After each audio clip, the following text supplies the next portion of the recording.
आज का टॉपिक है सर्वनाम यानी सर्वनाम। सर्वनाम की परिभाषा, सर्वनाम यानी सब नामों यानी संज्ञा के बदले जो शब्द यानी संज्ञा के बदले जो शब्द आए उसे सर्वनाम कहते हैं। यानी संज्ञा के स्थान पर यानी संज्ञा के स्थान पर प्रयुक्त होने वाले संज्ञा के स्थान पर प्रयुक्त होने वाले शब्द को सर्वनाम कहते हैं। सर्वनाम का अर्थ है यानी सर्वनाम का शाब्दिक अर्थ है सबका नाम। अब इसको उदाहरण के लिए सर्वनाम को समझने के लिए जैसे श्याम, बाजार, बाजार,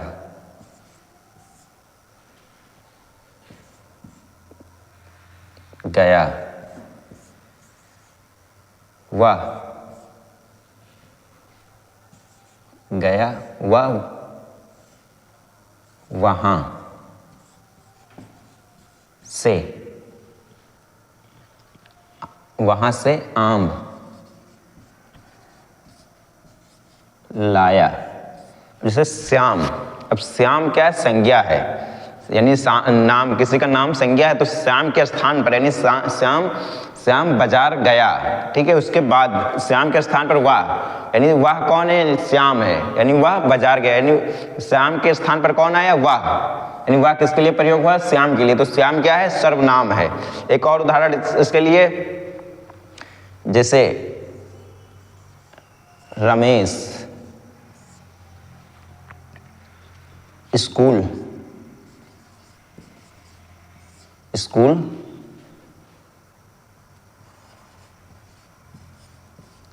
जाता है और वह किताब, किताब पढ़ता है। यानी रमेश स्कूल जाता है। रमेश क्या है? संज्ञा है। और रमेश और वह पढ़ता है। वह किसके लिए प्रयोग हुआ? रमेश के लिए। रमेश स्कूल जाता है और वह किताब पढ़ता है यानी वह किसके लिए प्रयोग हुआ है? रमेश के स्थान पर वह प्रयोग। यानी संज्ञा की परिभाषा यानी सर्वनाम की परिभाषा यह है कि जो सब संज्ञा के स्थान पर प्रयुक्त होते हैं उसे सर्वनाम कहते हैं। यानी जैसे रमेश स्कूल जाता है यानी रमेश स्कूल जाता है तो ये संज्ञा है, ये संज्ञा है। उसके स्थान पर या वाह यानी संज्ञा के स्थान पर आया तो सर्वनाम, सर्वनाम होगा। यानी सर्वनाम, सर्वनाम के छे भेद होते हैं। नंबर 1 पुरुष वाचक सर्वनाम। नंबर 2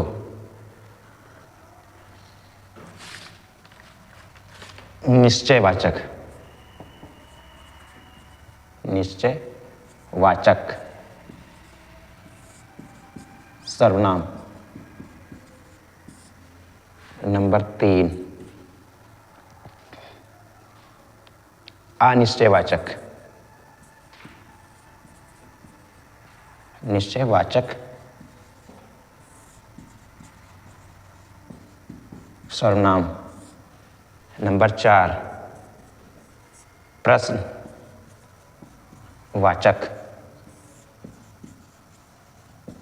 सर्वनाम। नंबर 5 संबंधवाचक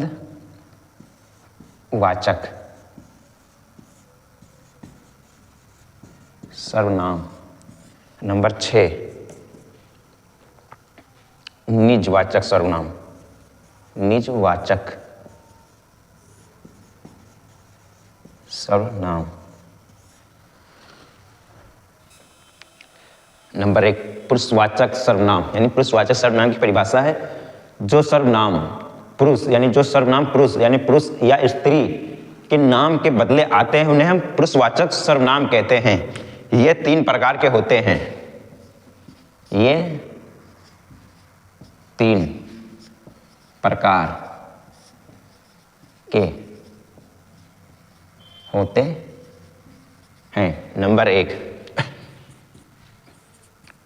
उत्तम पुरुष। उत्तम पुरुष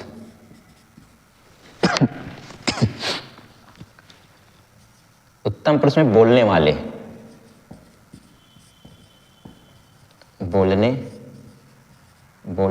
वाले या लिखने वाले। जैसे बोलने वाले का मतलब है जैसे मैं अब कोई चीज, या बोलने वाले जैसे मैं बोल रहा हूं, या तुझे, यानी इसके उदाहरण के लिए जैसे मैं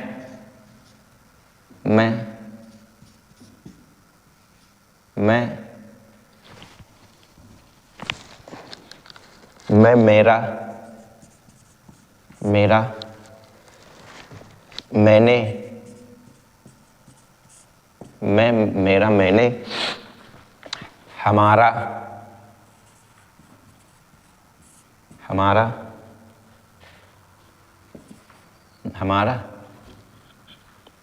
मुझे,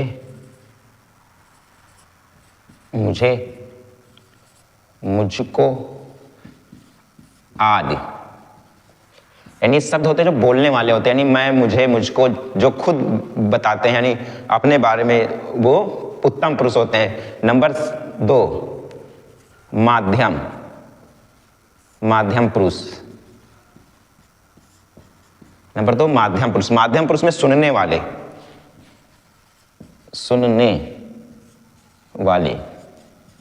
अब सुनने वाले जैसे कि मैं आपको पढ़ा रहा हूं, या यानी कोई दूसरे की बात हो रही है, यानी कि जो खुद सुन रहे हैं उनसे, जिनका काम, जैसे आप, यानी आप,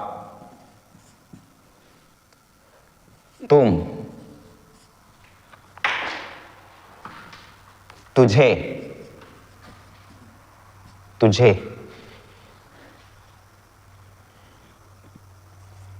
तुमने,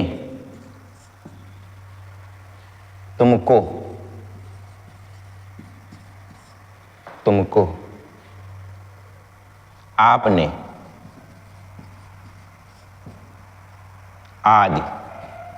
यानी जितने हैं जो खुद दूसरे, यानी आप, यानी यू, यानी तुम से आते, यानी दूसरे की बात हो रही, वो सारे माध्यम पुरुष में आएंगे। और नंबर 3, अन्य पुरुष।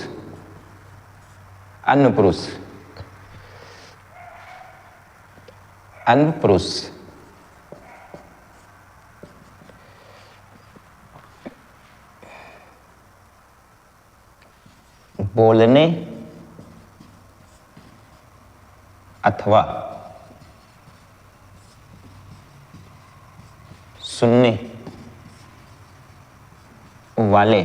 सुनने वाले के अतिरिक्त अन्य पुरुष।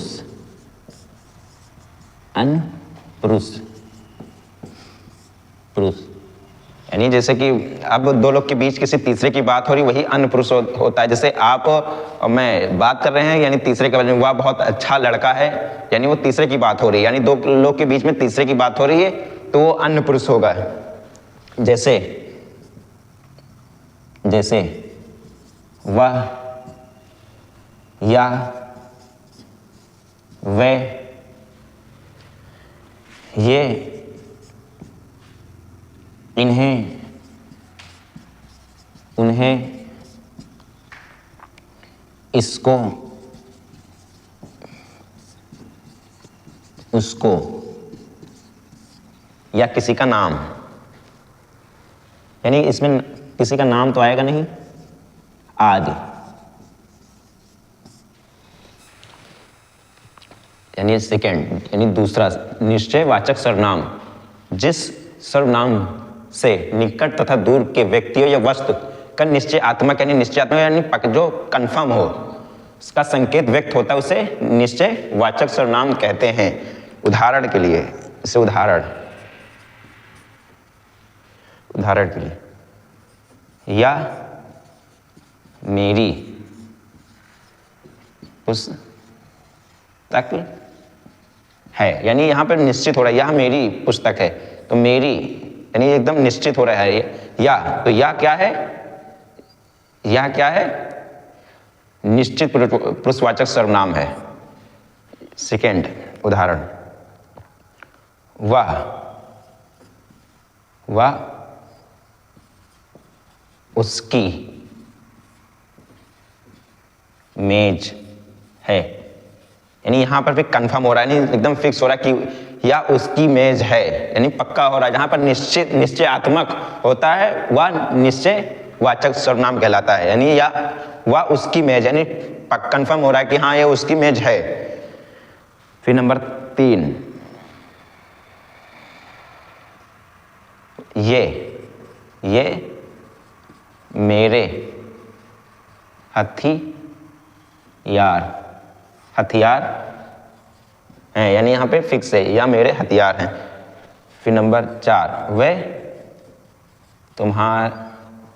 तुम्हारे आदमी हैं, यानी यहाँ पर भी फिक्स हो रहा है कि हाँ वो तुम्हारे आदमी है, यानी एकदम पक्का निश्चित जो वस्तु एकदम फिक्स हो जाए कि हाँ ये तुम्हारा है, यानी जो निश्चित संकेतात्मक दे कि या तुम्हारा है, तो वो निश्चयवाचक सर्वनाम होगा।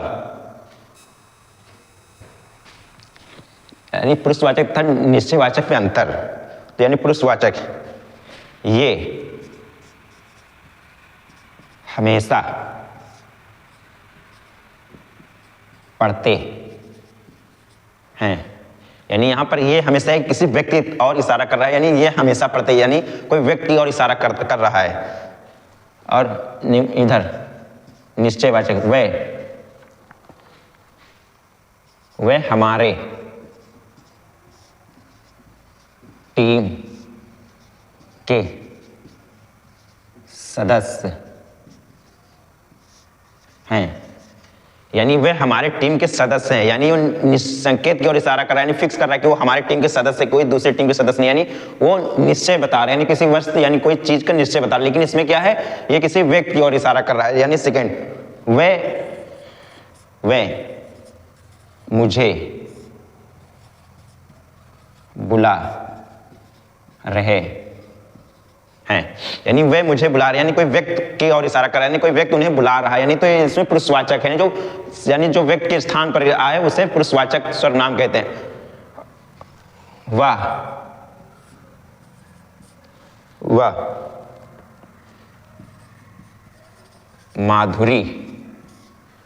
माधुरी की पुस्तक है, यानी वे मुझे बुला रहे हैं, कोई व्यक्ति और इशारा कर रहा है, यानी वे मुझे बुला रहे हैं, कोई व्यक्ति और इशारा कर रहा है, लेकिन यानी निश्चित वाचक में, यानी जो कोई व्यक्ति और, यानी वह माधुरी की पुस्तक, यानी कोई पुस्तक का संकेत कर रहा है कि वह माधुरी की पुस्तक है। तो यानी दोनों में यही फर्क है कि कोई व्यक्ति के स्थान पर आएगा, कोई वस्तु, इसमें जो है निश्चित वाचक में, यानी कोई वस्तु के यानी संकेत आकर के मेरी फिक्स, यानी निश्चित मतलब फिक्स है, तो यानी वह माधुरी की पुस्तक, यानी वो फिक्स है कि माधुरी की पुस्तक है। यानी पुरुषवाचक यह वह ये वे किसी व्यक्ति के नाम के बदले पर आता है, यानी यह वह ये वे किसी नाम के बदले पर आए तो वो पुरुषवाचक होंगे। वही चीज है निश्चितवाचक, यह वह ये वे किसी व्यक्ति या वस्तु के संकेत करता है तो यह निश्चितवाचक सर्वनाम में आएगा। नंबर 3, अनिश्चयवाचक सर्वनाम, यानी जिस सर्वनाम में किसी निश्चित वस्तु का बोध नहीं होता है उन्हें अनिश्चितवाचक सर्वनाम कहते हैं। जिस कोई भी सर्वनाम यानी कोई चीज यानी जिसमें कोई निश्चित ना हो उन्हें निश्चित ना हो तो उन्हें अनिश्चितवाचक सर्वनाम कहते हैं। इसके मुख्य शब्द हैं जैसे कोई, कुछ। इसके उदाहरण के लिए जैसे उदाहरण दरवाजे पर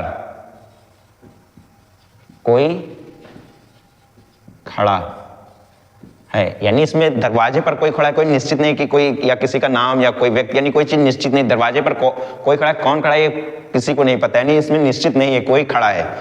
ठीक है। फिर नंबर 2, उसने कुछ नहीं लिया है, यानी उसने कुछ नहीं लिया, यानी मैं कोई फिक्स नहीं उसने कितना लिया है, इसमें कुछ नहीं लिया, यानी कोई पक्का नहीं कि कितना लिया है कितना नहीं लिया, उसने कुछ नहीं लिया। तो इसके अनिश्चित वाचक के कुछ शब्द हैं। अनिश्चित, अनिश्चय वाचक, अनिश्चय वाचक, अनिश्चय वाचक में प्रयुक्त, प्रयुक्त होने वाले शब्द, जैसे कुछ ना कुछ,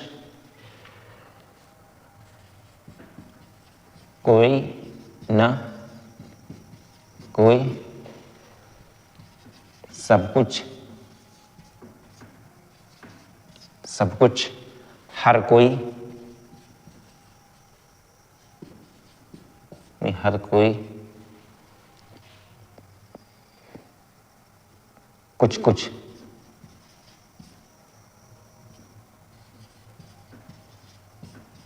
आदि। यानी नंबर 4, संबंध सर्वनाम, यानी जिस सर्वनाम से किसी दूसरे सर्वनाम या संज्ञा से संबंध स्थापित या बताता उसे संबंध सर्वनाम कहते हैं। अब उदाहरण के लिए, दूध बहुत अच्छा पेय है जिससे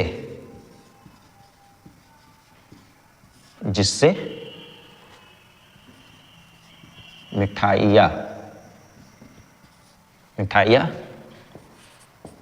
बनती है। यानी दूध बहुत अच्छा पेय है, यानी दूध बहुत अच्छा पीने वाला पदार्थ है, जिससे यानी संबंध बता रहा है, यानी दूध का संबंध जिससे मिठाइयाँ बनती, यानी दूध बहुत अच्छा पेय है जिससे मिठाइयाँ बनती, यानी संबंध बता रहा है। दूध का संबंध मिठाइयाँ से है, तो यानी संबंध बता रहा है। यानी दूसरा उदाहरण देखें, या वही लड़का है जो कल स्कूल से भागा था। यानी यह वही लड़का है जो कल स्कूल से भागा था, यानी इसका संबंध यानी जो, यानी यह वही लड़का है, यानी कोई लड़का है, यानी वही लड़का है जो कल स्कूल, यानी लड़का या वही लड़का, यानी यह का संबंध जो से है, तो यानी जो संबंध बता रहा है इसका मुख्य शब्द। यानी फिर इसमें जिसकी, जैसे एक और उदाहरण, जिसकी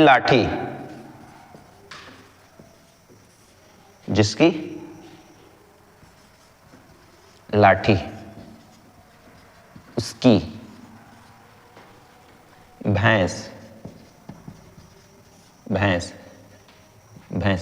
यानी इसमें मुहावरे वाले शब्द आते हैं। इसमें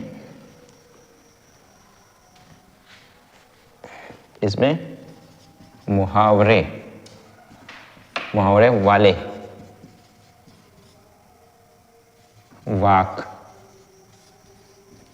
वाक आते हैं। यानी इसमें जितने भी मुहावरे वाले शब्द हैं, इसमें जितने मुहावरे वाले शब्द हैं सब इसमें आते हैं। इसके मुख्य वाचक शब्द, यानी जो इसके शब्द हैं, जैसे यानी जो जिससे आदि, इसके मुख्य शब्द हैं संबंध सर्वनाम के। नंबर 5, प्रश्नवाचक सर्वनाम। प्रश्न करने वाले शब्द को प्रश्नवाचक सर्वनाम कहते हैं। इसके मुख्य शब्द हैं कौन, क्या आदि। उदाहरण के लिए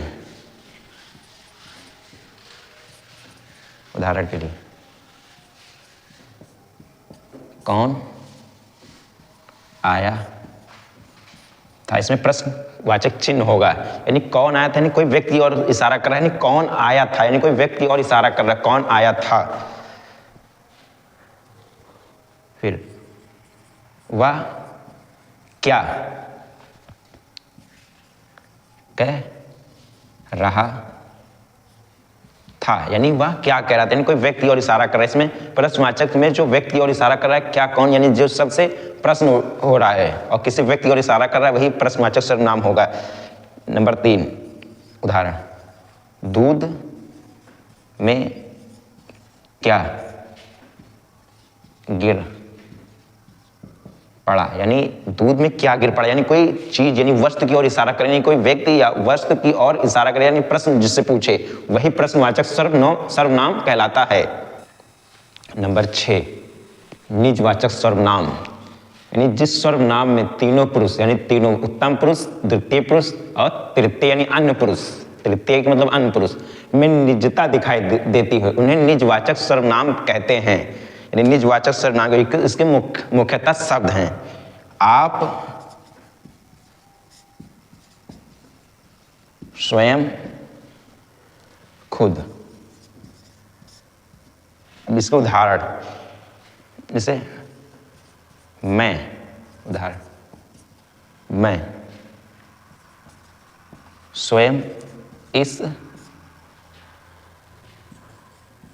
काम को कर लूंगा। इसमें यानी इसमें जिसमें खुद यानी निश्चित है कि इस यानी खुद यानी जो इसमें व्यक्त है यानी प्रथम पुरुष द्वितीय पुरुष तृतीय यानी खुद जो काम करे, यानी मैं स्वयं इस कार्य को या काम को कर लूंगा। नंबर तुम खुद वहां जाकर देखो, तुम वहां जाकर खुद देखो, यानी इसे मुख्य शब्द जो हैं आप, स्वयं, खुद, यानी यही मुख्य शब्द, यही मुख्य सर्वनाम है, यानी सारे इसके पहचान हैं। और इस टॉपिक पूरा कंप्लीट हुआ, यानी इसमें टॉपिक में किसी प्रकार कोई दिक्कत हो तो उसे कमेंट बॉक्स में जरूर बताएं, वीडियो को लाइक जरूर करें।